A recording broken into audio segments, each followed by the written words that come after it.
దేవునికి మహిమ కలుగును గాక. మంచిది. పరిశుద్ధ గ్రంథం తెరుద్దాం. 1 యోహాను 3వ అధ్యాయము 8వ వచనంలో 2వ భాగాన్ని నేను చదువుతున్నాను. అపవాది యొక్క క్రియలను లయపరచుటకే దేవుని కుమారుడు ప్రత్యక్షమాయెను. ఫుట్నోట్లో అపవాది అన్నకాడు అనగా అంటే సాతాను అని రాశాను. మంచిది. ప్రార్థన చేసుకుందాం. 1 యోహాను 3వ అధ్యాయము 8వ వచనంలో 2వ భాగం. అపవాది క్రియలను లయపరచుటకే దేవుని కుమారుడు ప్రత్యక్షమాయెను. చిన్న మాట ప్రార్థన చేసుకుందాం. ప్రేమగల మా కన్న తండ్రి యేసయ్యా, నీకు వందనాలు, కృతజ్ఞతాస్తుతులు.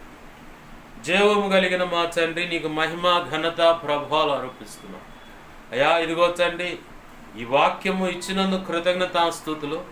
ఈ వాక్యాన్ని విరవండి ప్రభువా. వాక్యము చాటును మీరు దాచి ఉంచిన నాకు, మాకు, అందరికీ అవసరమైన నీ శ్రేష్టమైన సంగతులను, అయ్యా, నీ మనసులో ఉన్న ఉద్దేశమును, ఆత్మ ప్రత్యక్షత, లేఖన ప్రత్యక్షతతో కూడిన మర్మంతో ఇమిడినటువంటి ధారాళమైన నీ ఆత్మ నడిపింపు, ఉపదేశము, ఆరోగ్యకరమైన హితబోధ, అయ్యా ఇదిగో తండ్రి, మేము సంపూర్ణాలు అవ్వటానికి కావలసిన శ్రేష్టమైన సంగతులు, అయ్యా అన్నిటినీ బయటకు తెచ్చి మీ పక్షం వహించిన మీ దాసుడు నోట ఉంచండి.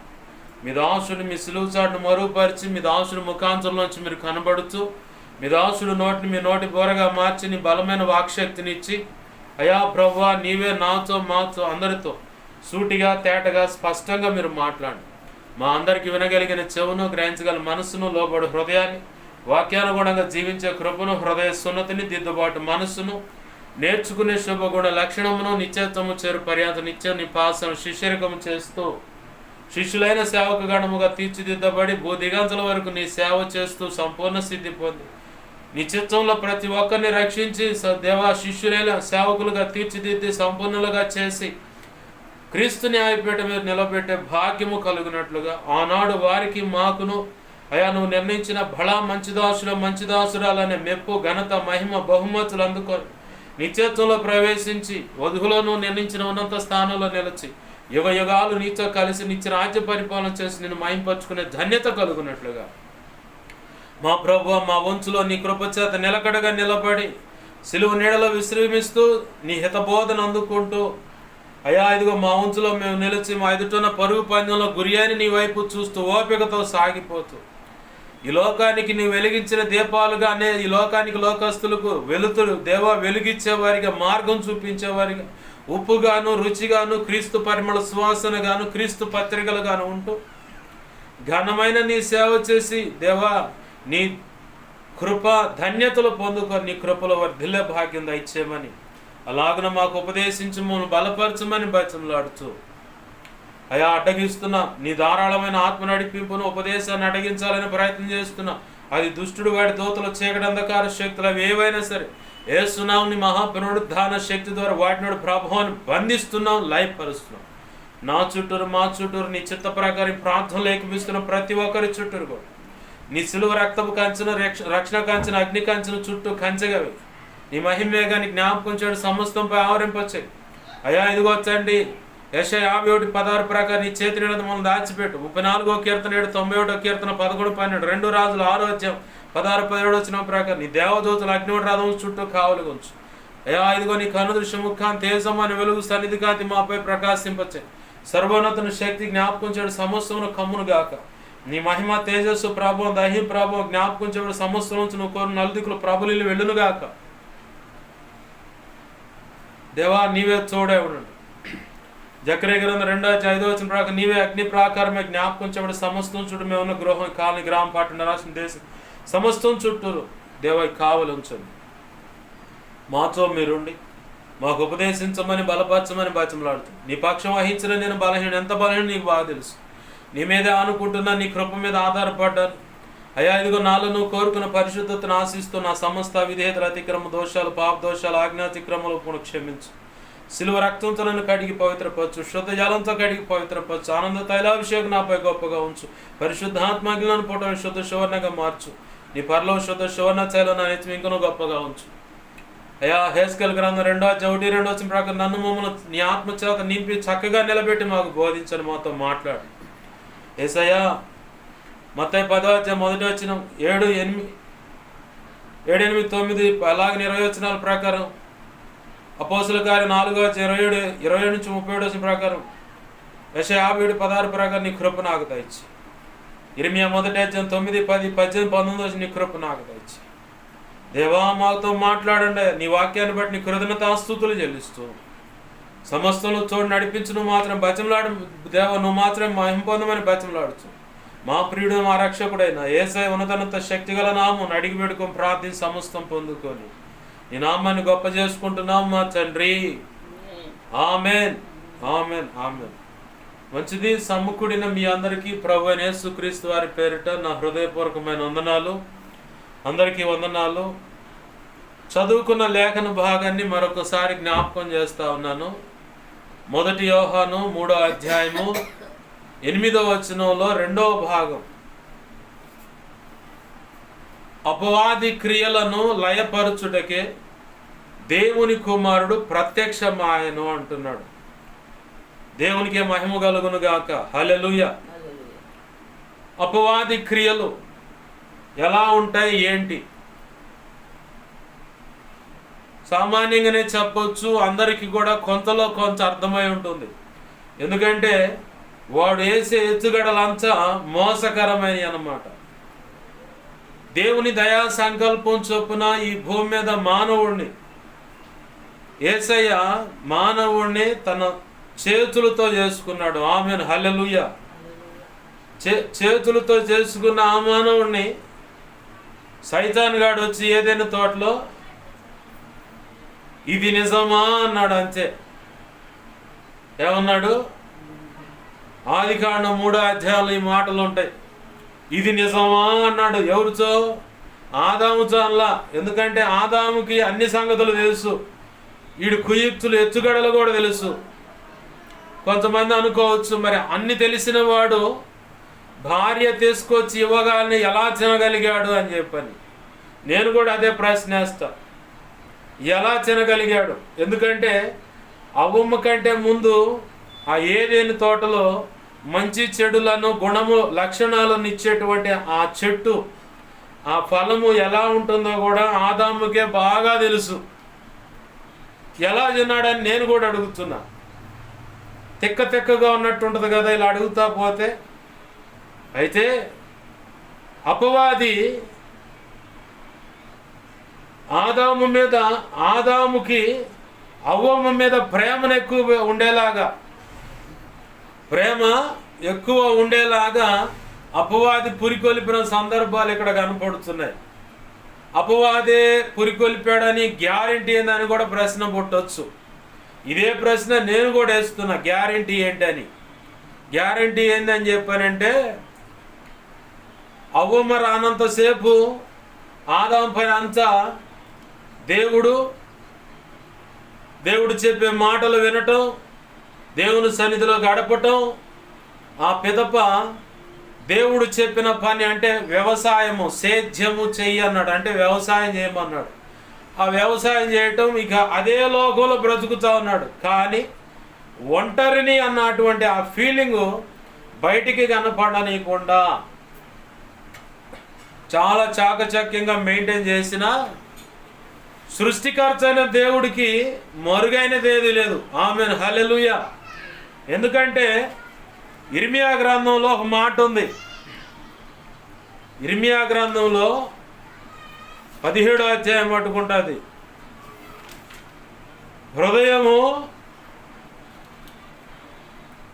హృదయము అన్నిటికంటే మోసకరమైనది.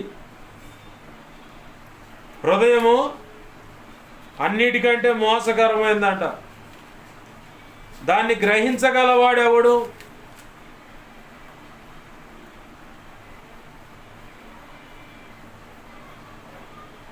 ఏం చెబుతున్నాడు దేవుడు ఇక్కడ? హృదయము 8వ వచనంలో ఉంటుంది చూడండి. 9. హృదయం అన్నిటికంటే 17వ అధ్యాయం, ఇర్మియా గ్రంథం 17వ అధ్యాయం 9వ వచనంలో, హృదయం అన్నిటికంటే మోసకరమైనది, అది ఘోరమైన వ్యాధి గలది, దాన్ని గ్రహింపగలవాడెవడు?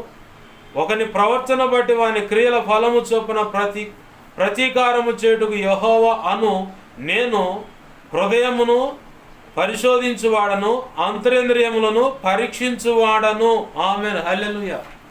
హృదయాన్ని పరీక్షిస్తాడంట ఆయన, పరిశీలిస్తాడట. హృదయాన్ని పరిశోధించువాడను, అంతరింద్రియములను పరీక్షించువాడను. అంతరింద్రియములు అంటే మన దేహంలో కనబడకుండా లోపల దాగి ఉన్న ప్రతి అవయవం అంతరింద్రియము. హృదయాన్ని ఏమో పరీక్షిస్తానన్నాడు, పరిశోధిస్తానంటున్నాడు. అంతరేంద్రియములనేమో పరీక్షిస్తానంటున్నాడు. అంటే అవి ఎలా పనిచేస్తున్నాయి ఏంటన్నది, దేహం లోపల మన కనపడుకున్నటువంటి పొందికగా దేవుడు ఏర్పాటు చేసిన ప్రతి అవయవం అంతరేంద్రియం అనే దానిలోకి వస్తుంది. అవి ఎలా పనిచేస్తున్నాయి, ఎక్కడ ఏ ఫాల్ట్ ఉంది, ఏ డిఫాల్ట్ ఉంది, అన్ని విషయాల్లో కూడా దేవునికే బాగా తెలుసు. నేను పదే చెప్తాను, ఒక వ్యక్తికి వ్యాధిని అనుమతించిన ఆ వ్యక్తి ఏ పొరపాటు చేయకుండా, ఏ తప్పు కూడా, శారీరకమైన ఏ తప్పు కూడా చేయకపోయినా దేవుడు ఎంత గొప్ప రోగాన్నైనా అనుమతించగలడు. ఎంత గొప్ప రోగాన్నైనా అనుమతించగలడు. ఆ గొప్ప రోగం ఎన్నాళ్ళు ఉండాలో కూడా ఆయన ఒక టైం కూడా పెట్టగలడు. లేఖనం సాక్ష్యం ఇచ్చేది ఏంటంటే, పక్షవాతంతో పడిపోయి ఉన్నటువంటి 38 సంవత్సరాల పక్షవాయువుతో కోనేటి దగ్గర పడి ఉన్నవాడు కానీ, 18 సంవత్సరాలు నడువంగిపోయిన వాడు కానీ, నలుగురు ఇంకా కొంతమంది సమూహం పక్షవాయు గలవాడిని ఇంటి పై కప్పు ఊడదీసి కిందకు దించారు. అతని విషయంలో కానీ, రాళ్లతో కొట్టివేయండి, చంపండి అని చెప్పని యేసు ప్రభు వారి దగ్గర తెచ్చిన ఒక వ్యభిచారం ముందు పట్టబడ్డ స్త్రీ విషయంలో కానీ, ప్రభు అక్కడ సెలవిచ్చిన మాట ఏంటంటే, నీ పాపములు క్షమించబడి ఉన్నవి అన్నాడు. దేవునికి మహిమ కలుగును గాక, హల్లెలూయా. అంటే రోగానికి ఒక కోణంలో కారణం ఏంటంటే పాపము, ఆజ్ఞ అతిక్రమం అనే పాపము. ఏదైతే దేవుడు చేయొద్దంటాడో అది చేయటాన్ని బట్టే వచ్చే రోగము. ఇక్కడ నేను జ్ఞాపకం చేయబడిన సందర్భాల్లో ఆయా పరిస్థితుల్లో వాళ్ళు అపవాది చేత 18 సంవత్సరాలు నడువంగిపోయి వెరిపించబడుతున్న ఈమె అని అక్కడ రాసి ఉంది. వ్యభిచారమందు పట్టబడ్డ స్త్రీ రాళ్లతో కొట్టబడి ధర్మశాస్త్రం చెప్పమంటుందని అక్కడ ఉంది. కోనేటి దగ్గర పరుపేసుకొని అలా పడుకుండా ఒకడు 38 సంవత్సరాల నుంచి. మరి వాడికంటే ముందుగా కోనేటిలోకి కొంతమంది దిగుతూ ఉన్నారు, దేవదూతలు వచ్చి అట్లా నీళ్లు కదిలింగాలి. ప్రభు అక్కడికి వెళ్ళాడు.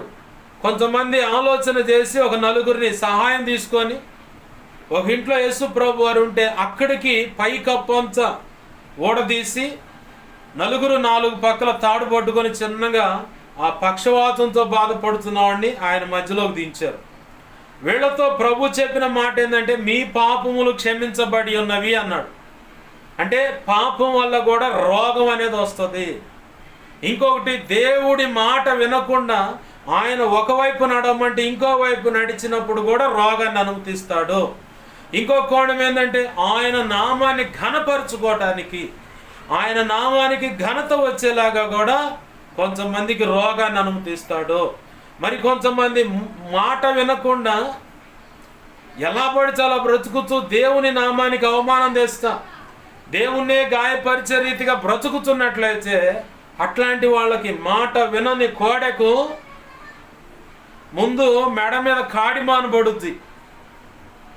మాట వినని కోడెకు, వ్యవసాయం చేస్తాం కాబట్టి మాకు తెలుసు, అది కోడెదోళ్ళు పసిదనంలోనే కాడిమానేసి సాగదు లాగుతారు.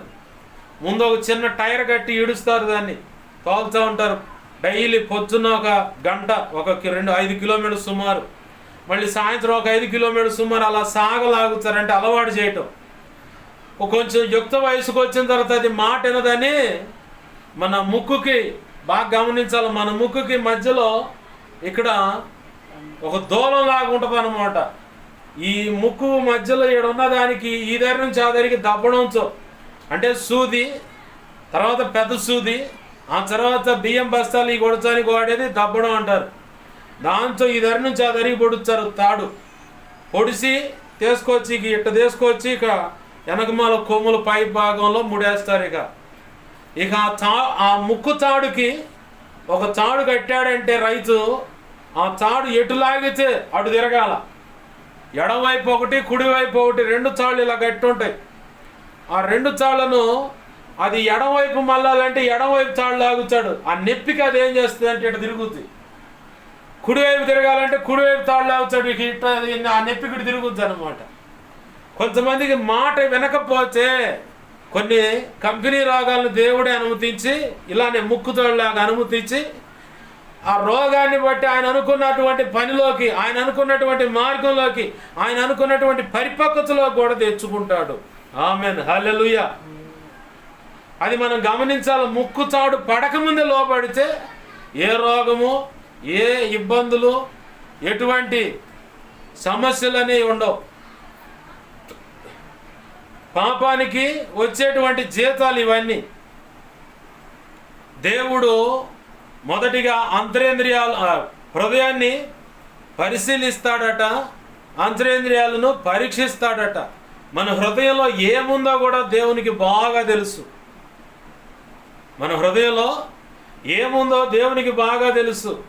అలాగనే ఆదాము దగ్గర అవ్వమ్మ ఉన్న విషయం, ఆ సందర్భాన్ని గమనిస్తే ఆదాము తన భార్యను ఎక్కువగా ప్రేమించి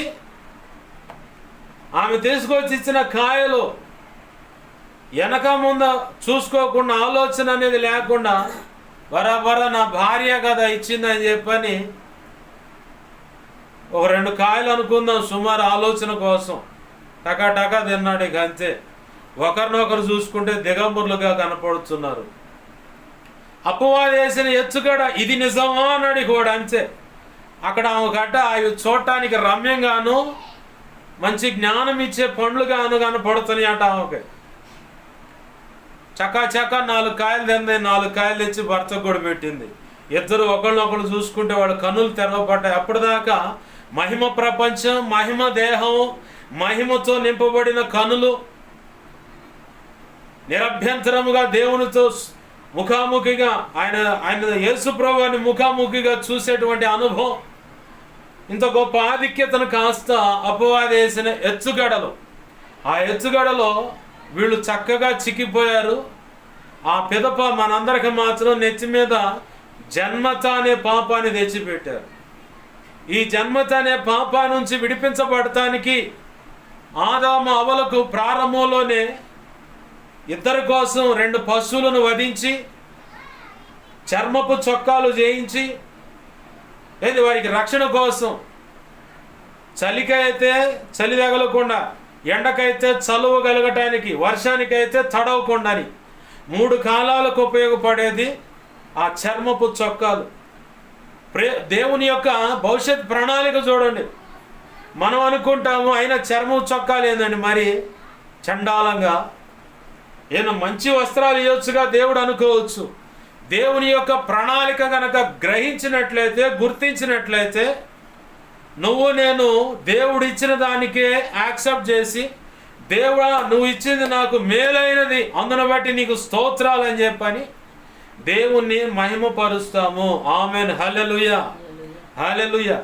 దేవుడు ఇస్తున్నది నీకు మేలైనది అన్న సంగతి ఎప్పుడు గ్రహింపుకు వస్తుందంటే, దేవుని చేతిలో పడాల్సిన దెబ్బలన్నీ పడి, అనుభవించాల్సిన నొప్పులన్నీ అనుభవించి, ఏంది ఎదుర్కోవాల్సిన కీడు, ఇరుకు, ఇబ్బంది, అవమానం, నింద అన్నిటిని అనుభవించి అంతా అయిపోయిన తర్వాత ఎట్టకేలకు దేవుడు అనుకున్న కోణంలో నువ్వు లోపడ్డ తర్వాత అప్పుడు నీ మనోనేత్రాలు వెలిగించబడి, అయ్యయ్యో దేవుడు ఇస్తున్నది శ్రేష్టమైనది అయితే ఎందుకు ఇలా మొండిగా నేను దేవునికి వ్యతిరేకంగా వెళ్ళి ఇంత నష్టపోయానని అప్పుడు కళ్ళు తెరవబడతాయి. అప్పుడు అర్థమైంది దేవుడు ఇస్తున్నది అసలైన మేలైనదని. అప్పుడు దాకా ఎవరికి అర్థం కాదు, ఎవరికి కూడా. ఇక్కడ నీ దేవుని పక్షంగా నిలబడి నేను మాటలు అందిస్తున్నా నాకు కూడా అర్థం కాల. 2003 సంవత్సరంలోనే ఒక అన్నయ్య వచ్చాడు, తమ్ముడా నీ స్వరం బాగుంది, పాటలు బాగా పాడుతున్నావు, మీ నాన్నగారికి మోకాలు పై భాగాన్ని కాలు తీసేశారు, మీ నాన్న ఆరోగ్యం కుదుటపడాలన్నా, మీ పరిస్థితులన్నీ చక్కబడాలన్నా నా మాటిని ఇదిగో రా నాతో పాటు దేవుని సన్నిధి కంటే మనసులో అనుకున్న ఒకడు చెబితే నేను రాను అని. పైకి మాత్రం అన్నయ్యని గాయపరచడం ఎందుకని, అయ్యా సంవత్సరానికి ఒకసారి సాగరాలతో మేము కుటుంబ సమేతంగా ఆ మేరీమాత గుడిలో ఆ బండిలో జీవి ఉంటుంది, దాన్ని ప్రదక్షిణలు చేసి అక్కడే ఇంటికాడ నుంచి ఆహారం వండుకొని పోవచ్చు, అక్కడే అందరం కుటుంబ సమేతంగా ఆహారం తీసుకొని సాయంకాలం వరకు అక్కడ గడిపి ఆ పిదప రాత్రికి ఇంటికి వచ్చేస్తామయ్యా. ఇది మా మెను, మా కుటుంబానికి ఉన్న అలవాటు, కాబట్టి నేను రాను అని చెప్పాను. దేవుడు అక్కడ పెట్టిదంతే ఇక్కడికి వచ్చాను నషాపేట పట్టడానికి. 2007 సంవత్సరం కల్లా ఏమేం ఊడిపోతే వీడు సరైన దారిలోకి వస్తాడో అవన్నీ ఊడబీకాడు ఆయన. కొండగా అండగా ఉన్నటువంటి తండ్రిని అలాగనే తాతగారిని ఒక కోణంలో, ఇంకొక కోణంలో నష్టము, దేవునికి దేవుని సేవకు దేవుని దైవజనుడికి వ్యతిరేకంగా లేచి మాట్లాడి మా పితరులు చేసిన పొరపాటును బట్టి అటు ఆ కోణం ఇటు ఈ కోణం మొత్తం కలిపి దేవుడు చేయాల్సిన పరిష్కారం చేశాడు. నషాపేట 2007లోకి వస్తే మాటల్లా 2015 సంవత్సరం 14వ సంవత్సరం దాకా అంటే ఇంచుమించుగా 6-7 సంవత్సరాలు వ్యర్థంగా కాలం గడిపా. 8 సంవత్సరాలు నా జీవితంలో తెలిసి పోగొట్టుకున్న సమయం. దేవుడు పిలిచినప్పటికీ ఇంచుమించుగా 13 సంవత్సరాల క్రితం దేవుడు నన్ను పిలిచినప్పుడు నేను మాట వినకుండా తిరిగా.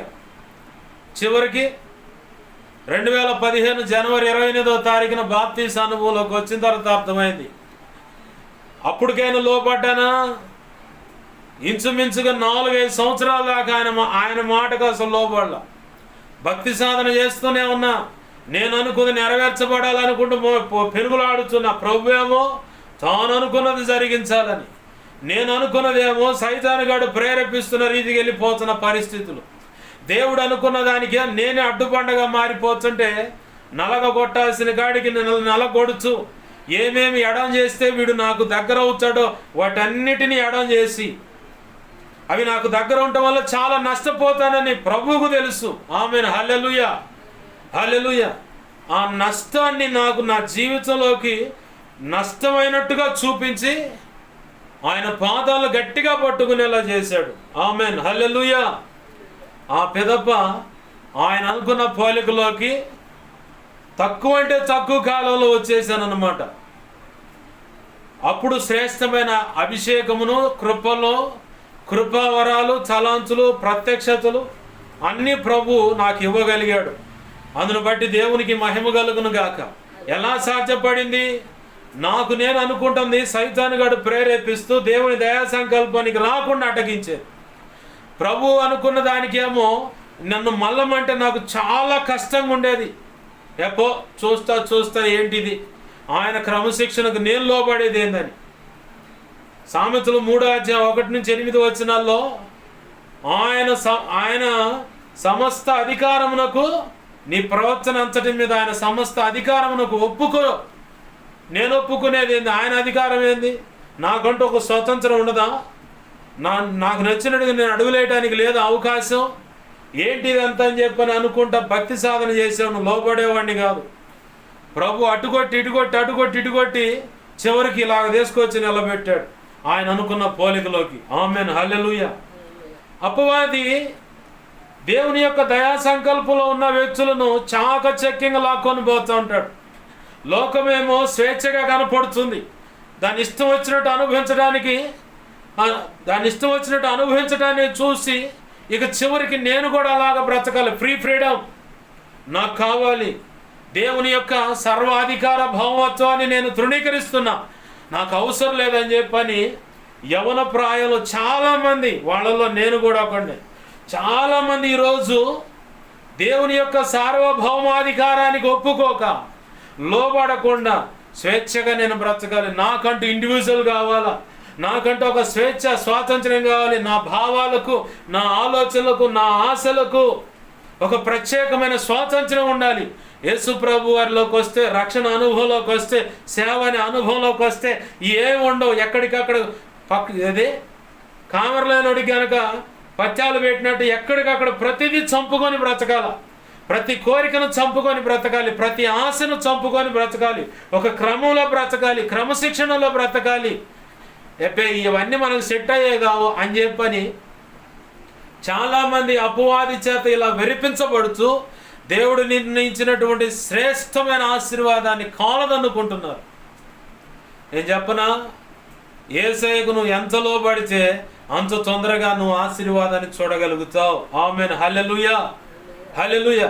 సైతాను గాడు నిన్ను వెరిపిస్తా ఉన్నాడు. యవ్వన ఆశల విషయంలో, యవ్వన కోరికల విషయంలో, నేను ఫ్రీగా సినిమా చూడాలి, నేను ఫ్రీగా ఫ్రెండ్స్తో స్పెండ్ చేయాలి, నేను ఫ్రీగా ఉండాలి.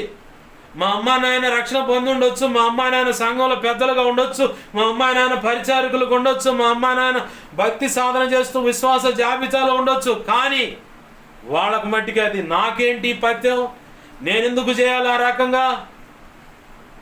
వాళ్ళు అంటే వాళ్ళు అంతా అయిపోయిందండి, పెళ్ళిళ్ళు అయిపోయి ఎంజాయ్మెంట్ అంతా అయిపోయింది. ఇప్పుడు వాళ్ళు భక్తి సాధన చేస్తున్నారని నన్ను కూడా తీసుకోపోయి వాళ్ళకి ఇప్పుడు అది ఎలా ఉంటుందంటే రొంప అంటే బురదలాగా ఉంటుంది అనమాట. ఆ బురదలో పడేస్తారు ఇది నన్ను అని చాలామంది హృదయంలో ఆలోచన చేస్తూ దేవుని యొక్క ఆశీర్వాదాన్ని తృణీకరిస్తున్న వాళ్ళు చాలామంది ఉన్నారు. దేవుడు అంటున్నాడు, నువ్వు అపవాది యొక్క క్రియలలో, ఆ క్రియలలో పడి కొట్టుకొని పోతున్నావు, ఆ క్రియలలో కొట్టుకొని పోతున్నావు. యెహోవా ఉత్తముడని రుచి చూసి తెలుసుకొనుడి అని ఉంది లేఖనంలో మాట. ఆయన గనక ఉత్తముడని రుచి గనక నువ్వు చూసినట్లయితే అసలు ఆయన వదిలిపెట్టవు. ఆయన పాదాలు పట్టుకొని అక్కడే పడి పెనుగులాడుతూ ఉంటావు. మా వంశం కానీ మా కుటుంబం కానీ శపించబడింది. కారణం అపవాదిగాడు వేసిన జల్లెడ. దేవుడు అనుమతిస్తే అపవాదిగాడు వేసిన జల్లెడలో మా కుటుంబం పట్టబడింది. మేము అనుకున్నాం మేము చాలా పర్ఫెక్ట్, వచ్చిన వాళ్ళందరికి కూడా చాలా చక్కగా ప్రేమ విందు ఏర్పాటు చేస్తున్నాం, సహవాసానికి సహకరిస్తున్నాం, ఆరాధన జరిగించుకోవడానికి 4.5 సెంట్లో ఆ స్థలాన్ని వాళ్ళకి దారాదత్తం చేసేసాం. వాళ్ళే ఆరాధన జరిగించుకుంటారు. ఇక దానికే ఇంకా రెండో దానికి అది ఉపయోగపెట్టాం. 100 మంది వచ్చినా వండి పెడుతున్నాం. ఒకళ్ళ దగ్గర పోయి దేహి అని అడగకుండా, అమ్మ కందిపప్పు తెస్తావా, నువ్వు అమ్మ చింతపండు తెస్తావా, అయ్యా నూనె తెస్తావా, తాలింపు దినుసు తెస్తావా, సాంబార్లోకి కావాల్సిన ఐటెం కూరగాయలు నువ్వు తెస్తావా, ఇలా అడిగే సెక్షన్ లేదు మా ఇంటికాడ. అన్ని ఇంట్లో నుంచి అన్ని ఆడ సదుపాయాలు ఉండేవి, మొత్తం సమకూర్చేవాళ్ళు. తాతయ్య ముత్తాతమ్మ వీళ్ళంతా టీచర్లు. ఓ పక్క వ్యవసాయం ఉంది. దేవునికి సహకరించడం ద్వారా సర్వ ఆశీర్వాదాలు మేము అనుభవించాం. ఈ ఆలోచన అనే దాంట్లోనే మేము మగ్గిపోయి అసలు మా హృదయాలు కఠినమైపోయాయని, దేవుడు నిర్ణయించినటువంటి రీతిగా మేము లేమన్న సంగతి మర్చిపోయి దేవుడు అనుమతించిన జల్లెడలో అపవాది వచ్చి తూర్పాలు పడితే మేము పడ్డాం తాలుగింజలా. చివరికి మా కుటుంబం పట్టబడిపోయింది. కారణం అపవాది యొక్క క్రియలు. బైబిల్ చదువుతాం, ప్రభు శరీర రక్తాలు తీసుకుంటాం, ప్రార్థన చేస్తాం, పాటలు పాడుతాం, విజ్ఞాపనలు చేస్తాం, లేనివాడికి సహాయం చేస్తాం, వస్త్రహీనతకు బట్టలు ఇస్తాం, వృద్ధులకు ఆశ్రయం కల్పిస్తాం. అయితే ఓకే, నీ హృదయం ఎలా ఉందో ఒకసారి గమనించు. నీ హృదయము బండరాయిలాగా మారిపోయిందా? ప్రభు యొక్క శరీరాక్తాలు తీసుకుంటూ పరిచర్లోనే ఉంటూ అందరికి ఉపచారం చేస్తూ సహకారం అందిస్తూ ప్రార్థన విజ్ఞాపన చేస్తూ సేవకు కూడా సహకరిస్తూ ఉన్న దాంట్లోనే అందరికి తోడ్పడుతూ ఆహారం వండి పెడుతూ ఇలా ఈ అన్ని కార్యాలు చేస్తూ కూడా నీ హృదయం దైవ స్వభావంతో కూడినటువంటి రీతిగా దేవుడు ఏం కలలుగా అన్నాడో సౌలు విషయంలో క్రొత్త మనసు అతనికి ఇచ్చి తిని అన్నట్లుగా ఆ క్రొత్త మనసు నీలో ఉందా? ఆ మెత్తటి మనసు నీలో ఉందా? మెత్తటి హృదయం నీలో ఉందా? బండవారిపోయిందా? వాతవేపడ మనస్సాక్షిగా మారిపోయిందా? నీ హృదయం కఠినమైపోతుందా పరిస్థితులను బట్టి? అయితే అపవాది క్రియలలో నువ్వు కొట్టుకొని పోతూ ప్రమాదపు అంచుల్లో ఉన్నావు. దేవుడు అంటున్నాడు, ఈ అపవాది క్రియలను లయపరచుటకే. అనారోగ్య సమస్య అయినా ఒక కోణంలో అపవాది అనుమతించేదే, ఆర్థిక ఇబ్బందులైన ఒక కోణంలో అపవాది అనుమతించేదే. ఒక కోణం ఎందుకు అంటున్నా అంటే, నిన్ను సరి చేయడానికి కూడా దేవుడు కావాలని. దేనికి? నిన్ను సరి చేయడానికి కూడా దేవుడు కావాలని ఆర్థిక ఇబ్బందులు అనేవి తీసుకొస్తాడు. నిన్ను సరి చేయడానికి కూడా దేవుడు కావాలని అనారోగ్య పరిస్థితులు తీసుకొస్తాడు. నిన్ను సరి చేయడానికి కావాలని దేవుడు నిందలు, అవమానాలు, వేదనలకు అప్పచెబుతాడు. అదే కోణంలో సైతాను కూడా దేవుణ్ణి అవమానపరచడానికి, నీ ద్వారా దేవుణ్ణి నువ్వు దూషించాలని, దేవుణ్ణి మీద సనగాలని సైతాను గాడు కూడా కొన్ని ఇరుకు, ఇబ్బందులు, నిందలు, అవమానాలు కూడా తెస్తాడు. తీసుకొచ్చిన తర్వాత నువ్వు అంటావు, నువ్వు కరెక్ట్గా యెహోవాను రుచి చూసిన భక్తురాలు అయితే ఈ స్థితిని బట్టి కూడా నీకు కృతజ్ఞతాస్తుతులు మా ప్రభు అంటావు. ఆమేన్, హల్లెలూయా. యోబుకు మళ్ళీ ఈ స్థితిని బట్టి కూడా నీకు కృతజ్ఞతాస్తుతులు ప్రభు అంటావు. యెహోవా ఉత్తముడని రుచి చూసి తెలిసిన వ్యక్తి అయితే. అట్లా కాకుండా ఆ ఎదురవుతున్న పరిస్థితులను బట్టి మాకే ఎందుకు జరుగుతుంది, మాకే ఎందుకు అని చెప్పని, దేవుడు ఉన్నాడా లేడా, ఎందుకు మాకు ఈ గతి, ఈ పరిస్థితి, ఈ రక్షణ అనుభవంలోకి రావటం కంటే ఒకప్పుడు లోకమే బెటరు. లోకంలో ఉన్నటువంటి ఆ పద్ధతులు, ఆ సాంప్రదాయాలు, ఆ ఆలోచనలు, ఆ అభిరుచుల్లో వెళుతున్నప్పుడు అదే బెటర్గా ఉంది. యేసయ్యలోకి వచ్చిన తర్వాత ఇంకా ఇబ్బందులు ఎదుర్కొంటున్నా అంటే, నీకు కొన్ని అనుభవ పాఠాలు నేర్పడానికి ఒక కోణం అయితే, కొన్ని విషయాలు మనం లోబడం ససేమిరా దేవునికి. ఆ లోబడిన పరిస్థితిని బట్టే అనారోగ్యమైన, ఆర్థిక ఇబ్బందులైనా, అప్పులైనా, ఉన్నాయి పోవటమైనా, నిందలు, అవమానాలు, వేదనలు, కన్నీరైనా, ఒకడు నువ్వు చెప్పిన మాట వినకపోవటమైనా, నీ మీద తిరుగుబాటు చేయటమైనా, ఏ సెక్షన్ అయినా సరే నిన్ను సరి చేయడానికి ఒక కోణంలో దేవుడు అనుమతిస్తాడు. ఒక కోణంలోనేమో ఆ దాన్ని అడ్వాంటేజ్గా తీసుకొని సైతాన్ గాడు వచ్చి ఇంకెందుకు దేవుణ్ణి దూషించు,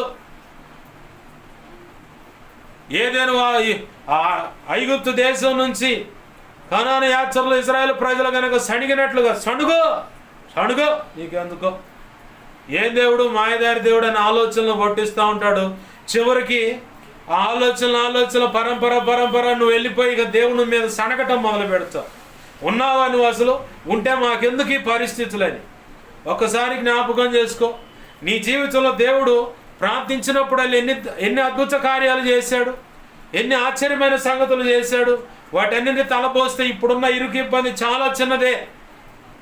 మనం అవి గ్రహించం. ప్రస్తుతం మనం ఉన్న ఇరుకు ఇబ్బంది నుంచి బయటపడాలని ఆలోచన చేస్తూ ఉంటాం. ఒక భక్తురాలు కూడా దైవజనుడి దగ్గరకు వచ్చిన, దేవుడు నాకు ఏం చేయలేదు అంటున్నాడు. యేసయ్యలోకి వచ్చింది మొదలు ఇప్పటి వరకు దేవుడు నీకు చేసిన మేలు గుర్తున్న రాసుకొని రా అన్నాడు. ఆ రాస్తున్న కొలది దేవుని మీద ఉన్న ఆ సణుగులు, తిరుగుబాటుతనం మొత్తం పక్కకి వెళ్ళిపోతున్నారు. దేవుడు మన జీవితాల్లో చేసిన కార్యాలను తలపోస్తే ఇప్పుడున్న ఇరుకు ఇబ్బంది కూడా పెద్ద లెక్కగా అనిపించదు. మనం ఏం చేస్తామంటే అనుభవించిన వాటిని పక్కకు నెట్టేసి మరిచిపోయి ఇప్పుడున్న పరిస్థితిని బట్టి దేవుణ్ణి ప్రశ్నిస్తాం, నిలదీస్తాం, నిందిస్తాం, అవమానపరుస్తూ ఉంటాం. అన్యజనుల మధ్యలో ఉండి దేవుడు ఏం చేశాడో మాకు మేము ఏడుంటాం కంటే ఒకప్పుడు ఉన్నట్టు ఉంటేనే బాగుండేదేమో అని అన్యజనుల మధ్య ఈ వాగుతాం మనం. ఇప్పుడు అన్యజనుల మధ్య ఆ మాట జారంగానే వాళ్ళు ఏమనుకుంటారు, ఇక నిన్ను ఇంకొంచెం ఫోర్స్ పెట్టి ఎట్టైనా లాగాలి బయటికి అనుకుంటూ ఉంటారు. అన్య జనాంగం మధ్యలో నీ ఉన్న స్థితిని బట్టి ఇప్పుడు ఇదేముందిలేమ్మా, ఏముందిలేయా, ఒకప్పుడు ఎన్నో గొప్ప ఉపద్రవాల నుంచి నా దేవుడు నన్ను బయటేశాడు. అసలు నా అన్న వాళ్ళు నన్ను పట్టించుకోనప్పుడు కూడా నన్ను బయటేశాడు దేవుడు. అసలు ఎవరు నా పక్కన లేనప్పుడు ఇదిగో నేనున్నాను నీకు తోడుగా, భయపడమాకన్నాడు. అలాగనే ఆయన ఉన్నాడు. ఆయన దాసులను కూడా నాకు తోడు చేశాడు. ఆయన రక్తంలో కడగబడ్డ బిడ్డలను నాకు బంధువులుగా మార్చాడు, నా శ్రేయోభిలాషులుగా చేశాడు. ఇప్పుడు ఇదే ఉందిలే పెద్ద, నా దేవుడికి అసాధ్యమైంది ఏది లేదు, ఆయన ఏది చేసిన న్యాయమే అని చెబుతాం. ఆమేన్, హల్లెలూయా. తద్వారా దేవుని నామం అన్య జనాంగం మధ్య ఘనపరచబడుతుంది. సైతాను గాడి కుయుక్తి అనమాట. ఇక్కడ నువ్వు అన్యజనుల మధ్య దేవుని తక్కువ చేసి మాట్లాడితే ఇక ఆయన అవమానపరుస్తారని, తద్వారా వాడనుకున్న పని జరుగుద్దని, ఆ పిదప దేవుని యొక్క కోపం నీ మీదకి వచ్చుద్ది. ఇక 4 దెబ్బలు పడంగా ఇంకెందుకు లేని అది సర్దుకుంటావు. సరుకున్న వ్యక్తి అయితే, భక్తి సాధనలో సరుకున్న వ్యక్తి అయితే ఎన్ని దెబ్బలన్నా కొట్టు, నన్ను నీ దగ్గరే ఉంచుకోగాని నన్ను ఎడం చేయమాక అని చెప్పని దేవుని పాదాలు పడుకొని పెనుగులాడుతారు. ఆమేన్, హల్లెలూయా. ఇటు జరుగమ్మా, ఆ నీళ్లు పడతాయి, జరుగు. దేవునికి మహిమ కలుగును గాక. హల్లెలూయా. ప్రభునందు ప్రియమైన దేవుని బిడ్డలారా, గమనించండి, అపవాది యొక్క క్రియలను లయపరచుట కొరకు దేవుని కుమారుడు ప్రత్యక్షమాడు. ఏంటయ్యా అపవాది క్రియలంటే, సైతాను గాడేసిన ఉచ్చులో ప్రారంభ దినాల్లో ఆదాము అవలబడ్డారు. ఆ పిదప జన్మత అనే పాపాన్ని తెచ్చిపెట్టారు. అంటే పాపము యొక్క స్వభావం మన రక్తంలోనే ఉంది. పాపం యొక్క స్వభావం మన రక్తంలోనే ఉంది. అది ఇంకెవడో కొత్తగా పాపం చెయ్యాలి, దొంగతనం చేయాలి, అట్ట చేయాలి, ఇటు చేయాలి, ఈ పాపం అంటే ఒక యవనస్తులైతే ఇలా చేయాలి అన్న సంగతి వాళ్ళు ప్రత్యేకంగా ఎవడో నేర్పాల్సిన పని లేదు. ఆల్రెడీ ఆ రక్తంలోనే ఉంది ఆ నేచర్ అనేది. ఇక కొంత వాళ్ళని ఇంకొంచెం బలపరిచేదానికి సైతాను గాడు ఉపయోగపెట్టేవాళ్ళు ఎవరంటే, ఆడపిల్ల అయితే స్నేహితురాలు, వాళ్ళ సమ వయసు కలిగిన లేదా స్కూల్లోనో కాలేజీలోనో స్నేహితురాలను అలవాటు చేస్తాడు వాడు. ఇక వాళ్ళ ద్వారా కాలేజీకి వెళితే ఏంది, నేను కలవనంటావు, మాతో రానంటావు, ఐస్ క్రీమ్ పార్లర్ పోవాలా, బిర్యానీ పాయింట్కి పోవాలా ఫ్రెండ్స్తో. అబ్బే కాలేజీలో నువ్వు ఆడపిల్ల కనీసం 4 బాయ్ ఫ్రెండ్స్ నిన్ను ఫాలో అవ్వాలి కాలేజీలో. ఆ రకంగా వాళ్ళని అట్రాక్ట్ చేయాలి. నలుగురితో ప్రేమలో ఉన్నట్టుగానే ఒకళ్ళతో ఒకళ్ళకి తెలియకుండా మెయింటెనెన్స్ చేయాలి. ఇవన్నీ ఎక్కడి నుంచి అంటే కాలేజీ కానీ స్కూల్లో కానీ పక్కనున్న స్నేహితురాళ్ళ ద్వారా అలవాటు అవుతాయి. ఆడపిల్లలకైతే. మగపిల్లలకైతే కాలేజ్ ఎవరు నేను చెబుతుంది, నేను విన్న సందర్భం ఇది. ఇంజనీరింగ్ కాలేజ్ కావచ్చు, ఇంకే కాలేజ్ అయినా, మగపిల్లలైనా ఆడపిల్లలైనా, మగపిల్లల సెక్షన్ వచ్చేసరికి కనీసం వాడు ఒక్క లవర్ అన్న ఉండాలంట. వాడికి ఒక్క లవర్ కూడా లేకపోతే వీడు అసలు పనికిరాడు అన్నట్టు ఆ జాబితాలోకి వెళ్ళిపోతాడంట. కాలేజీలో ఉన్నటువంటి నానుడి ఈ మాట. ఇక ఆ అమ్మాయి కోసం వాడు తిరగటం, వాళ్ళిద్దరు కలిసి biryani point, ice cream parlour, juice point, cinema hall, release cinema వస్తే నేనే టికెట్లు బుక్ చేశారా పోదాం అని చెప్పని సినిమాకి వెళ్ళటం. అయ్యో నేను క్రీస్తు రక్తంలో కడగబడినటువంటి వ్యక్తుల కడుపున పుట్టిన వ్యక్తిని కదా నేను, వారి కడుపును పుట్టిన ఆడపిల్లను, మగపిల్లగాడిని నేను, మేము అలా రాకూడదన్న మాట రాదు. వాడు ఇక సినిమా కడంగానే సినిమాకి ఎగరేసుకుంటూ వెళ్ళిపోయి ఆ సినిమా హాల్లో చేయాల్సిన రచ్చ రోతంతా చేసి ఏమి ఎరగనట్టు ఇంటికి మళ్ళీ కాలేజ్ టైము. ఇంక మళ్ళీ ఇప్పుడు మ్యాట్నీ షో కూడా చూడటానికి ప్రత్యేకంగా ఇప్పుడు ఏమున్నాయి, ప్రైవేటు, మా అమ్మాయి బాగా చదవాలి, మా అబ్బాయి బాగా చదవాలని ప్రైవేట్ ట్యూషన్కి పంపించడం. ఆ మ్యాట్నీ షో అలాగనే మార్నింగ్ షో 2 కలిపి వస్తాయి అన్నమాట. కాలేజీ లేదు, ఏం లేదు, డుమ్మా కొడతాం, ఇద్దరు పోయి first show morning show, matinee show మధ్యాహ్నం మ్యాట్నీ షో చూస్తే సాయంత్రం 6 గంటలకల్లా మొత్తం అది క్లోజ్ అయిపోద్ది. చక్కగా మళ్ళీ యథేచ్ఛగా ఇంటికి రావచ్చు, ఏమి ఎరగనట్టు. యాడ్ నుంచి వస్తున్నట్టు ట్యూషను. ఎందుకు ఇంత లేట్ అంటే ట్యూషన్లో ఓవర్ క్లాస్ అది ఇది అని చెప్పారు. ఇటు చివరికి ఎవరు నేర్పుతున్నారు అంటే సైతాను గాడే స్నేహితుల రూపంలో ఈ బిడ్డల జీవితాల్లోకి వచ్చి ఇది పై కనపడేటువంటి రోత. ఇక కనపడకుండా ఉండే రోత ఏంటంటే ఇంటర్నెట్ ఓపెన్ చేయి, ఆడపిల్ల నీకు తెలీదా అయింది, మగపిల్లగాడికి నీకు తెలీదా అయింది, ఇంటర్నెట్ ఓపెన్ చేయి, ఆ పనికి మాల అవన్నీ ఉంటాయి వీడియోలు, ఆ వీడియోలు ఓపెన్ చేయాలి. ఇక నీ ఇష్టం, ఇక చూడు చూడు ఎంతసేపు చూడాలనుకుంటే అంతసేపు చూడు. ఆ తర్వాత ఆ నీచమైన పని చేయాలనుకుంటే అది చేసేసే. ఏంటయ్యా నీచమైన పని అంటే హస్తప్రయోగం. యువతను అలాగనే మధ్య వయస్కులనైనా వృద్ధులనైనా ఈ cell phone, Android cell phone వచ్చిన తర్వాత ఈ అపవాది సంబంధమైన క్రియలలోకి లాక్కొని పోతున్నాడు.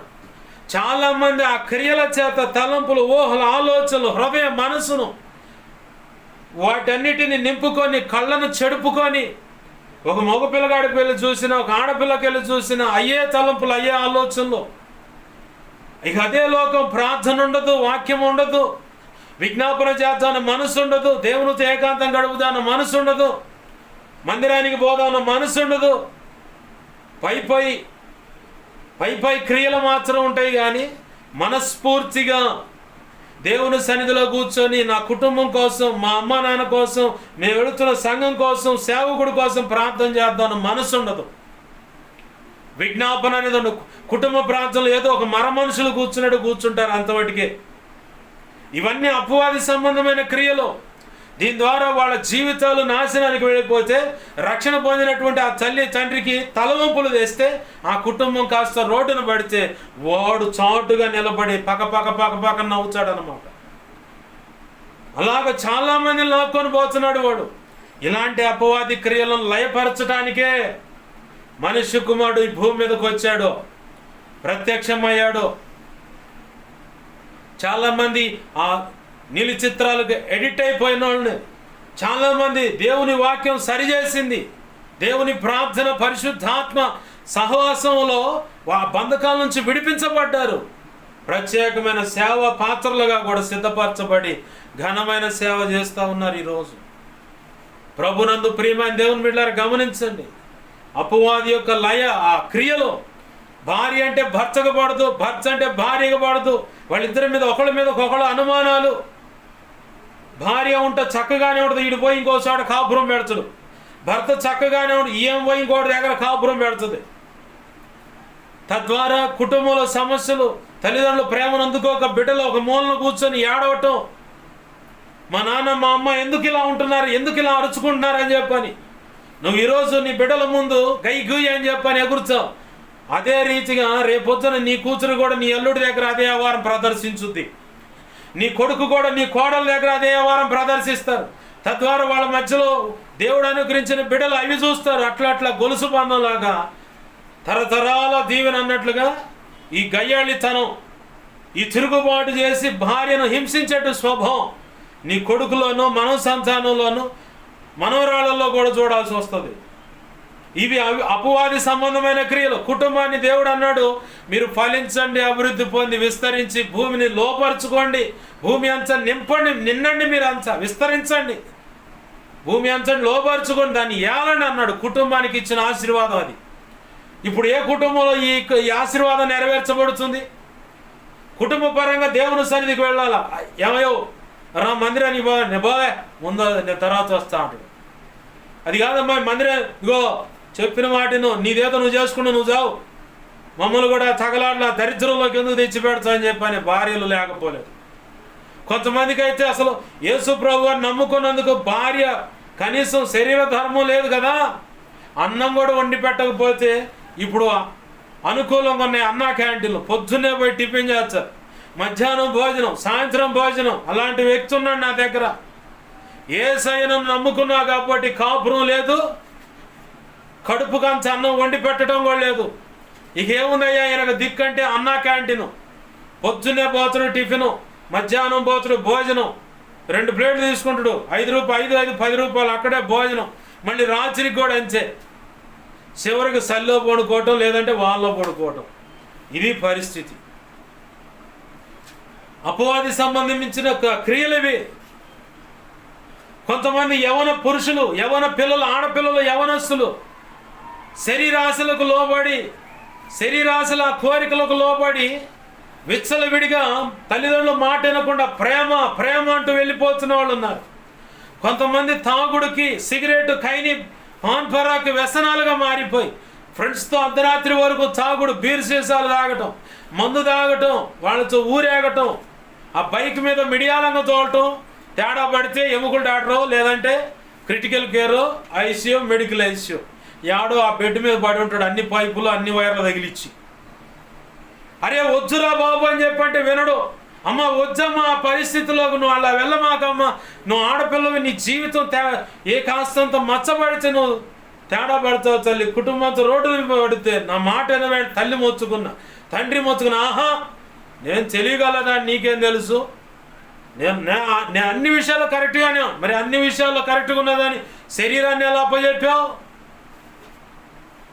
వాడితో శారీరకంగా కలవటానికి ఎందుకు ఒప్పుకున్నావు? నేను అన్నీ కరెక్ట్గా ఉన్నా అని చెప్పన్నదాన్ని. ఇదే మిడిమిడి జ్ఞానంతో పోయి చివరికి వాడికి శరీరాన్ని అప్పచెప్పగల వాడు కాస్త ఆ శరీరం మీద ఉన్న వ్యామోహంతో నీతో శారీరకంగా కలిసి ఇప్పుడు ఈరోజు నువ్వు మొచ్చుకున్న నీ వైపు చూడని పరిస్థితి. ఎందుకంటే వాడికి కావాల్సిన అవసరం తీరిపోయింది. ప్రేమ అంటే హృదయానికి సంబంధించింది.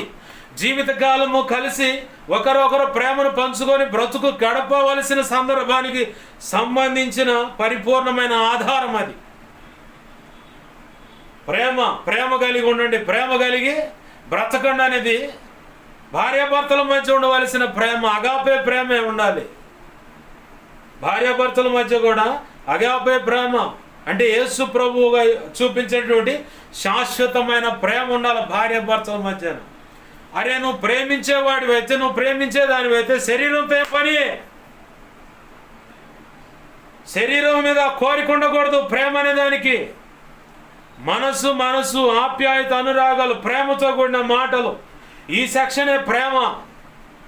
శరీరం మీద నీ కోరిక ఎందుకు? అది ప్రేమ అనరు. శరీరం మీద కోరిక ఉన్నది వ్యామోహం. ఆ కొద్దిపాటి ఆ శరీర ఆశ కోరిక తీర్చుకోవడానికి ఉపయోగపడే ఒక సాధనం అంతవాటికి. అలాగా ఇవాళ యూత్ యావత్తు ఆ ప్రేమని ముసుగులో శరీర పాపాలకు ఎన్నో జీవితాలు అట్లా వెళ్ళిపోయి గర్భం దాల్చి తల్లిదండ్రులు తెలియకుండా గర్భాలు దించుకున్న బిడ్డలు లేకపోలేదు. తల్లిదండ్రులు తెలియకుండా గర్భాలు, నాకేందుకు పీరియడ్ రావట్లేదు అని చెప్పని తల్లిదండ్రులు తెలియకుండా ఆ గర్భం పోయేలాగా ఇప్పుడు మెడిసిన్ వచ్చాయి. నాకు ఇలా ఏదో తేడాగా ఉంది మెడిసిన్ అనగానే పోయి వాడు టప తెచ్చడు, 2 మాత్రలు వేసుకోగానే అమ్మ కడుపులో నెబ్బుడుతుందని చెప్పని ఇంట్లో 2 రోజులు ఉంటాం. ఆమెకు ఏంటంటే పీరియడ్ టైం అనుకుంటుంది, అసలు సంగతి తెలియదుగా. గుంపులో గొర్రెలో అంచె అయిపోయినట్టే. ఇవాళ చాలా మంది ఇలా అపవాది క్రియల చేత వెరిపించబడుతున్న వాళ్ళు ఉన్నారు. ఇలాంటి అపవాది క్రియలను లయపరచడానికే మనిషి కుమారుడు ప్రత్యక్షమైంది ఈ భూమి మీదకి. ఈ క్రిస్మస్ దినాన ఇప్పుడు చెప్పబడిన ఈ కొన్ని వ్యాపార లావాదేవీల్లో నమ్మక ద్రోహులు కొనబడుతున్నారు. కొన్ని స్నేహ ముసుగులో నమ్మక ద్రోహం చేసేవాళ్ళు ఉన్నారు. ఉద్యోగాలు ఇప్పిస్తామని చెప్పని డబ్బులు గుంజుకొని ఐపీ పెట్టిన వాళ్ళు ఉన్నారు.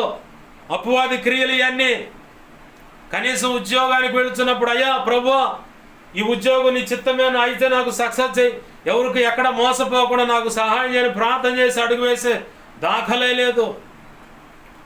దేవునికి వ్యతిరేకమైన విగ్రహారాధన, మాంత్రిక విద్యల దగ్గరకు వెళ్ళటం, అంతరాలు కట్టించుకోవటం, సోదెడగటం.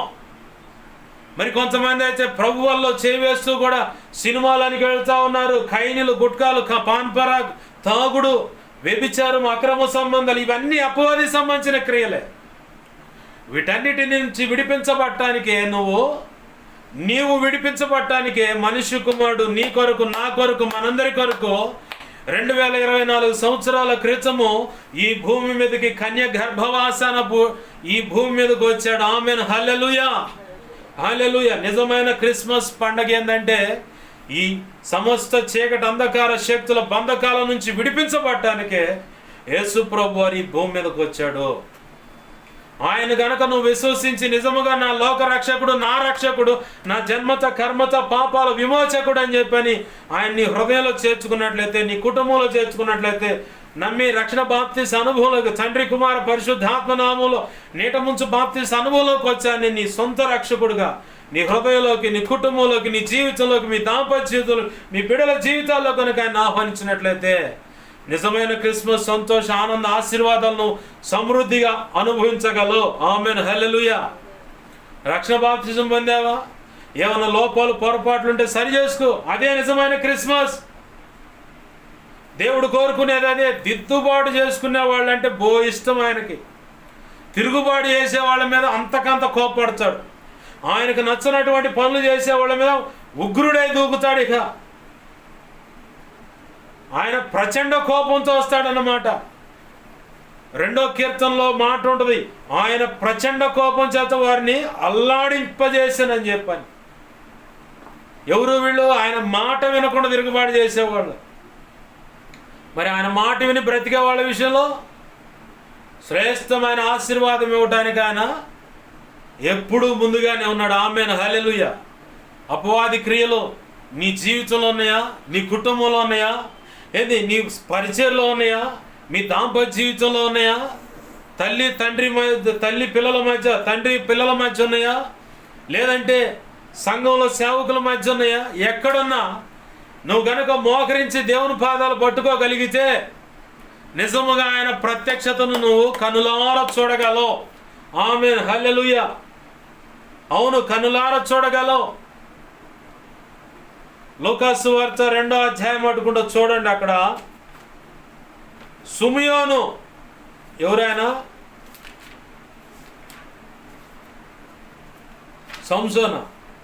సంసోను కాదు, సుమియోను. సుమియోను అనే పెద్ద ఆయన ఒక ఆయన ఉండవు.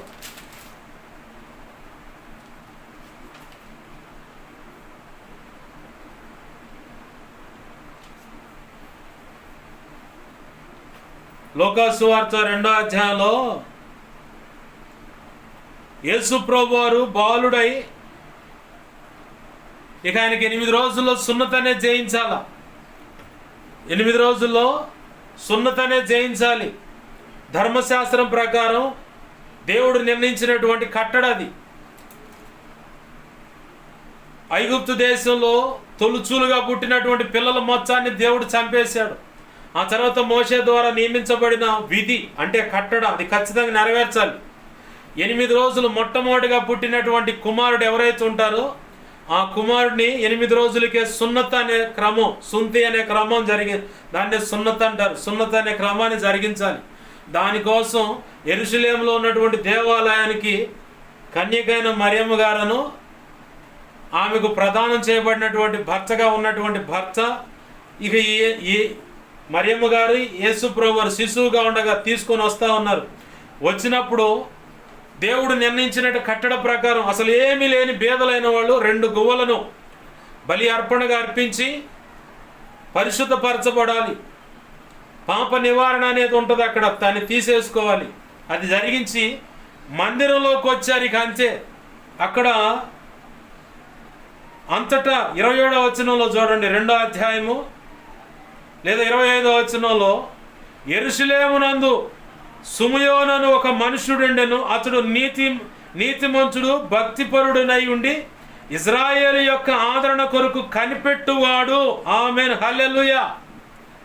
ఎవరి కోసం? ఇజ్రాయేలు యొక్క ఆదరణ కోసం. అంటే కనిపెట్టడం అంటే దేవుని సన్నిధిలో మోకరించటం. ఆమేన్, హల్లెలూయా.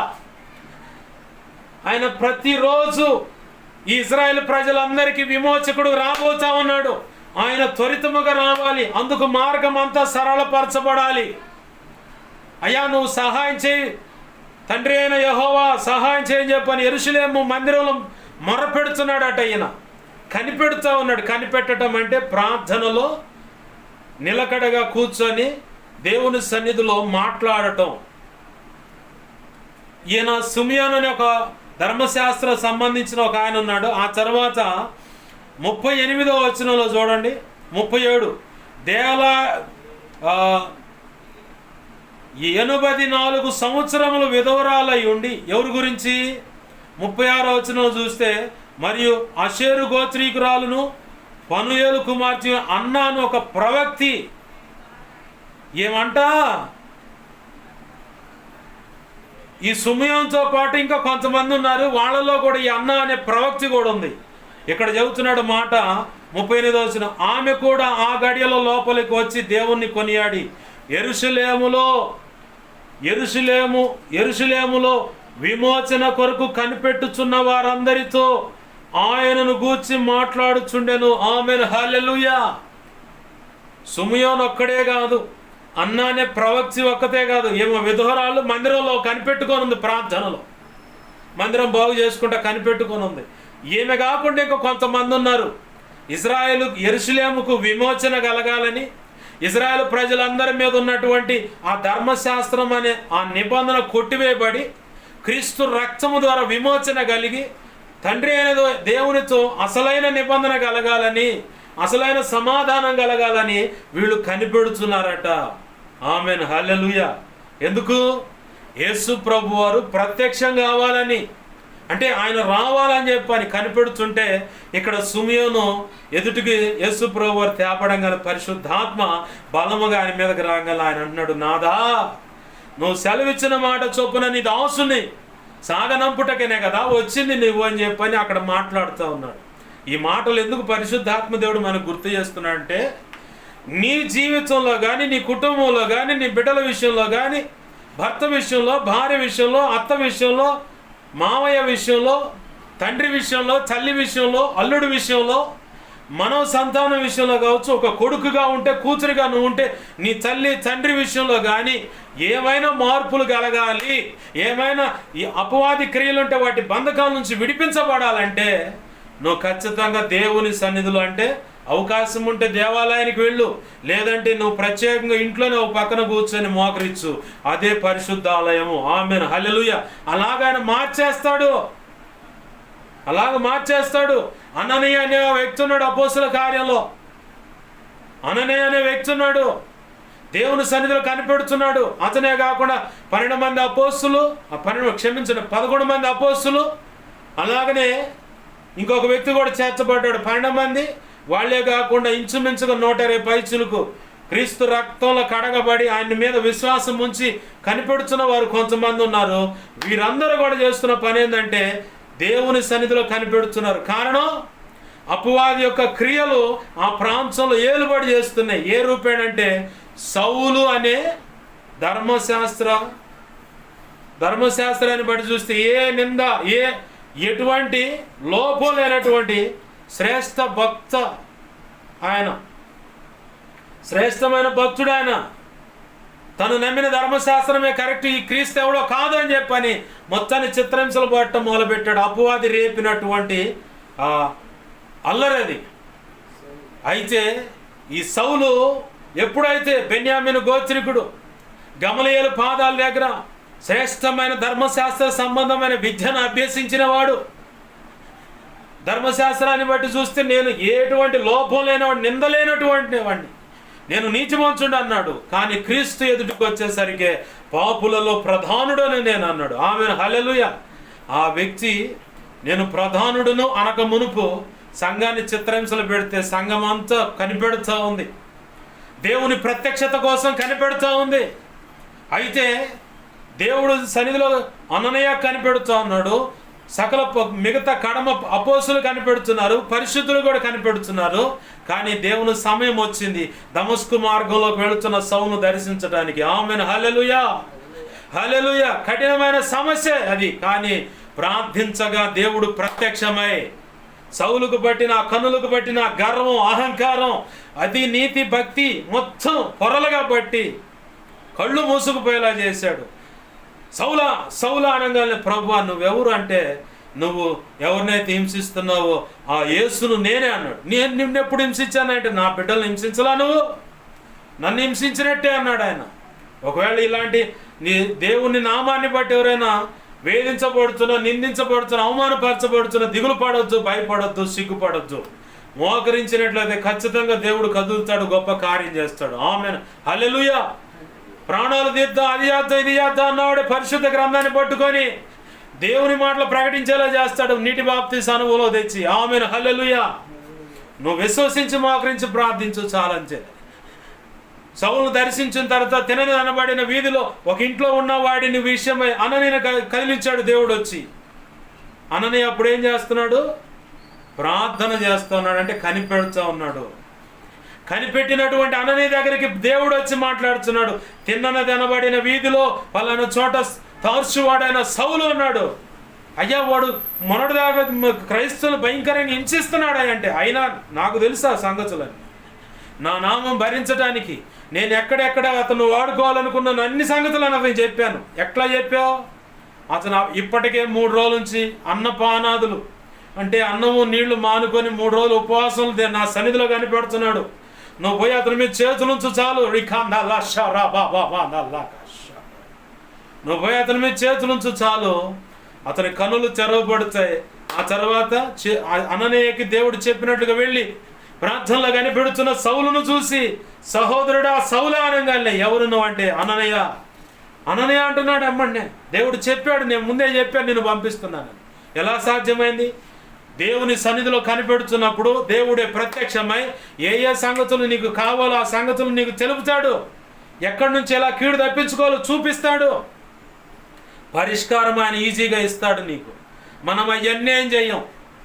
సుఖంగా కాలు మీద కాలేసుకొని టీవీ రిమోట్ పట్టుకొని పూత రేకులు మొగల రేకులు, వాళ్ళమ్మ కడుపు మాడ, వీళ్ళయ్య పాడుగాను, వాడి కుటుంబం నాశనంగాను, ఇట్లాంటి నాటికలు చూస్తా, ఇలాంటి దుర్మార్గపు ఆలోచనలు రేపేటువంటి సినిమాలు, పాప క్రియలకు రేపేటువంటి యూత్ను జడగొట్టేటువంటి భయంకరమైన రోతైన సినిమాలు చూస్తా కాలం గడుపుతూ, దేవా ఏంది నాకు ఇంకా ఇయ్యలేదంటే ఎట్టిస్తాడాయన? పట్టుమని 10 నిమిషాలు కనీసం 1 గంట మోకరించి ప్రార్థన చేయకపోతే నీకు ఎట్లా సహాయం చేస్తాడు ఆయన? వీళ్ళు ఏం చేస్తున్నారు? కనిపెడుతున్నారు. యెషయా 50వ కీర్తన చివరి 23వ వచనం చూస్తే స్తుతించడం, దేవుని సన్నిధిలో మోకరించి స్తుతించడం, దేవుడు దిగి వస్తాడు. వీళ్ళు చేస్తున్న పని అదే. అయితే దేవుడు ప్రత్యక్షమయ్యాడు. ఆమేన్, హల్లెలూయా. ఓడ పగులుతుందన్న సమయంలో పౌలు సౌలుగా ఉన్నాడు, కాస్త పౌలుగా పరిశుద్ధాత్మ చేత నింపబడిన వాడు. ఏంటయ్యా మాకు ఈ పరిస్థితి అంటే, పౌలా నీకు హాని చేయడానికి ఎవడు నీ మీదకి రాడు, నేను నీకు తోడై ఉన్నా. ఇదిగో ఈ పట్టణం ముందు నాకు ఇంకా జనం ఉన్నారు. నువ్వు అనేక చోట్ల అనేక రాజకీయ నాయకులు చక్రవర్తుల ముందు అనేక చోట్ల నిలబడి నా గురించి నువ్వు సాక్ష్యం ఇవ్వాలి. నీకేం కాదు, నేనున్నాను, భయపడమాక. అలా ఎక్కిరిచ్చిన వాళ్ళే రబ్బాయ్ బైబిల్ పట్టుకుంటారు ఖచ్చితంగా. తొందరలో నువ్వు కూడా పట్టుకొని బైబిల్ వాక్యం చదువుతాలే ఉండు. ఎవడో దారిని పోతే ఎగతాళి చేస్తుండే అలేలు అని చెప్పి. దేవునికి మహిమ కలుగును గాక. ఖచ్చితంగా వాడు బాప్తిజం ఉంచుడు, దేవుని సేవ చేస్తుడు, అదే వాడికి శిక్ష. యేసు నామములో జరుగును గాక. ఆమేన్. దేవుని సన్నిధిలో మోకాళ్ళేసి కనిపెడితే ఆయన ప్రత్యక్షం అవుతాడు. నీ కుటుంబంలో కావచ్చు, ఏ కోణంలో ఏ పొరపాట్లు ఉన్నా కానీ, ఏ అపవాది క్రియలు ఉన్నా లయమైపోతాయి. విశ్వసించు, దేవుని పాదాలు పట్టుకో, మోకరించు, కార్యాన్ని ఖచ్చితంగా చూస్తాం. ఆమేన్, హల్లెలూయా. రండి ప్రార్థన చేసుకుందాం, దేవుని పాదాలు పట్టుకుందాం. అపవాది క్రియలను లయపరచబడటానికే దేవుని కుమారుడు ప్రత్యక్షమయ్యాడు. ఆయన ప్రత్యక్షం అవ్వాలంటే ఇప్పుడు నీ నిజ జీవితంలో నీ ఎదుర్కొంటున్న ప్రతి విషయంలో ఆయన ప్రత్యక్షమై అపవాది క్రియలు లయపరచాలంటే ఆయన పాద సన్నిధిలో, వీలైతే దేవుని సన్నిధిలో కొంత సమయం, లేదంటే ఇంట్లో కూర్చొని మోకాళ్ళు వేసి దేవుని పాదాలు పట్టుకొని ప్రార్థన చేయి. ఆయన ప్రత్యక్షం అవుతాడు. సమస్త కట్లు బంధకాలను తెగిపోతాయి. ఆమేన్, హల్లెలూయా. అట్టి కృప దేవుని మహా ఉచిత కృప చొప్పున మనందరికీ అనుగ్రహించును గాక. ఆమేన్. రండి ప్రార్థన చేసుకుందాం. ప్రేమగల మా కన్న తండ్రి యేసయ్యా, నీకు వందనాలు, కృతజ్ఞతాస్తుతులు. జీవము కలిగిన మా తండ్రి, నీకు మహిమ ఘనత ప్రభావాలు ఆరోపిస్తున్నాం. విత్తబడే వాక్యము వ్యర్థమైపోకుండా మా హృదయాల్లో పదిలపరచు. అనేక పర్యాలు నెమరువేసి నిన్ను మాయంపరచడానికి మాకు సహాయం చేయి అయ్యా. ఇదిగో తండ్రి, నీ వాక్యాన్ని హెచ్చించుకుంటున్నా, నీ నామాన్ని ఘనపరుచుకుంటున్నా అయ్యా. ఇదిగో తండ్రి, మాకు మా మీద ఇంకెవరికైనా కళలు, ఇంతలు దర్శన స్వప్నాలు చూపించబడ్డ సమస్త చేగుషోడు ప్రభా, నీ మహాపునరుద్ధాన శక్తి ద్వారా యేసునామమున బంధిస్తున్నా, లయపరుస్తున్నా. బంధించి లయపరుచున్నా. నీ కృతజ్ఞతాస్తుతులే అయ్యా. ఇదిగో మాకు మా మీద ఇంకెవరికైనా కళలు, నిద్రలు, దర్శనం, స్వప్నాలు చూపించబడ్డ సమస్త మంచి కళ్ళు, మంచి దర్శనం, మంచి స్వప్న, నిద్రలు చూసి సమస్త మంచి యేసునామమున మహాపునరుద్ధాన శక్తి త్వరపెట్ట జరుగును గాక, నెరవేర్చబడును గాక. జరిగేలా చేసి నెరవేర్చిన కృతజ్ఞతాస్తుతులయ్యా. మా నిమిత్తం ప్రార్థించమని అడిగిన ప్రతి ఒక్కరి అవసరత నీ కృపచేత యేసునామమున తీర్చబడునుగా. మా కోసం, పరిచర్య కోసం అన్ని విధాలు ప్రార్థిస్తున్న ప్రతి బిడ్డ దీవించబడి, బలపరచబడి, అభిషేకించబడి నీ సేవలో గొప్పగా వాడబడునుగా. కార్యం జరిగించి నీ చిత్తం నెరవేర్చు మాత్రం మహిమ పొందమని అయ్యా విన్న మాటలు బట్టి నీ పాదాలు పడు పెరుగులాడుతున్న ప్రతి బిడ్డ దీవించబడి నీ కృపలో వర్ధిల్లేలాగా ఆశీర్వదించమని మా ప్రియుడు మా రక్షకుడైన యేసయ్య నామములోనే ప్రార్థించి ముందున్న వారంలో ఆరాధన క్రమాలన్నీ ఘనంగా జరిగించడం మాత్రం మహిమ పొందమని యేసయ్య నామములోనే ప్రార్థించి సమస్తం పొందుకొని నేను మహింపరుచుకుంటూ 2 తిమోతి 1:12 ప్రకారం నీ కృపాస్థలకు అందరిని అప్పచెప్పి నేను గొప్ప చేసుకుంటున్నాం మా తండ్రి. ఆమేన్. ఇప్పుడు మన తండ్రి అయిన దేవుని ప్రేమయు, ఆయన ప్రియకుమారుడైన యేసుక్రీస్తు వారి కృపయు, పరిశుద్ధాత్మ దేవుని అన్యోన్య సహాయ సహవాసము సమకూడిన అలాగే సంఘ బిడ్డలకు, సార్వత్రిక సంఘంలో సకల పరిశుద్ధులకు, అలాగే ప్రాంతంలో దైవచిత్త ప్రకారం ఏకీపిస్తున్న వారందరికీ నిత్యత్వం చేరుపరే సదాకాలం చూడండి నడిపించునుగాక. ఆమేన్. యేసు రక్తం నాకేచి, ప్రవేశ రక్తం నాకేచి, ప్రవేశనామను సంపూర్ణమైన విజయం కలుగును గాక. ఆమేన్. అపవాది వాడి దూతలు, చీకటి, అంధకార శక్తులు, క్రియలండి అనంతనాశ, సర్వనాశనం, నిత్యనాశనం కలుగును గాక. యుద్ధం యెహోవాది. యేసు రక్తం నాకే జయము జయము జయము. అందరికీ వందనాలు. ప్రభు యొక్క మహా ఉచిత కృప మనందరికీ చూడని నడిపించును గాక. ఆమేన్.